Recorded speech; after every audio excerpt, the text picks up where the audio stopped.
മലപ്പുറം വട്ടംകുളം ഗ്രാമപഞ്ചായത്തിൽ കാട്ടുപന്നികളുടെ ശല്യം രൂക്ഷമാകുന്നു. കർഷകരുടെ പരാതിയുടെ അടിസ്ഥാനത്തിൽ 34ഓളം കാട്ടുപന്നികളെയാണ് കൊന്നത്.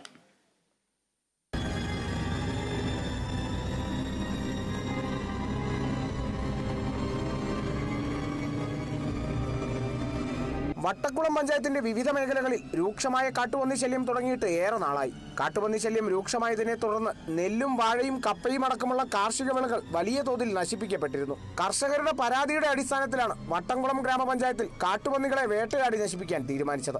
പന്നികളുടെ ശല്യം അതിരൂക്ഷമായിട്ട് നിലനിൽക്കുകയാണെങ്കിൽ നമുക്ക് എത്രയും പെട്ടെന്ന് തന്നെ എത്തിച്ചേരാമെന്ന് സക്കീറാക്ക ഉറപ്പ് നൽകിയിട്ടുണ്ട്.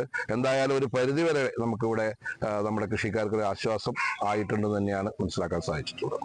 പെരിന്തൽമണ്ണ, പാലക്കാട്, എറണാകുളം മേഖലകൾ കേന്ദ്രീകരിച്ച് പ്രവർത്തിക്കുന്ന ബോർ ഹണ്ടേഴ്സ് ടീമിലെ പ്രൊഫഷണൽ വേട്ടക്കാരായ MM സക്കീർ ഹുസൈൻ, ദിലീപ് മേനോൻ, സംഗീത്, VC മുഹമ്മദ് അലി, ഇല്യാസ്, ഇസ്മയിൽ, മങ്കട അസീസ് എന്നിവരുടെ സംഘമാണ് സലീം ഐലക്കാടിന്റെ നേതൃത്വത്തിൽ പന്നിവേട്ട നടത്തിയത്. കഴിഞ്ഞ ദിവസം രാത്രിയും പകലുമായി വട്ടംകുളം ഗ്രാമപഞ്ചായത്തിന്റെ വിവിധ മേഖലകളിൽ നടത്തിയ പന്നിവേട്ടയിൽ ചെറുതും വലുതുമായ 34 പന്നികളെ സംഘം വേട്ടയാടിക്കൊന്നു. ഇന്നലെ രാത്രി തൊട്ട് ഇന്ന് പകല് 3 മണി അവസാനിക്കുന്ന സാഹചര്യത്തിൽ നമുക്ക് കിട്ടിയിട്ടുള്ളത് ഈ പഞ്ചായത്ത് അതിർത്തിക്കുള്ളിൽ ഒക്കെ കണ്ടില്ലേ, വലിയ വലിയ ആൺപന്നികളാണ് ഏറ്റവും കൂടുതൽ ഇന്നുമായി കിട്ടിയിട്ടുള്ളത്. ഇത് ഭയങ്കര ഡേഞ്ചറാണ്.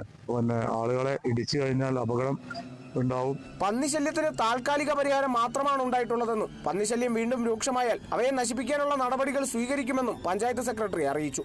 കർഷകരുടെ ആവശ്യം നമ്മൾ മുൻനിർത്തി ഇനിയും ഈ മേഖലയിൽ ഈ പ്രവർത്തനങ്ങൾ തുടരുന്നതാണ്.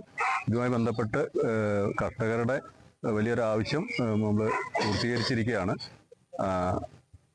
ഇനിയും നമ്മൾ മുന്നോട്ട് ഈ കാര്യത്തിൽ നടപടി സ്വീകരിക്കുന്നതാണ് ആവശ്യമുണ്ടെങ്കിൽ. Kerala vision news, Malappuram.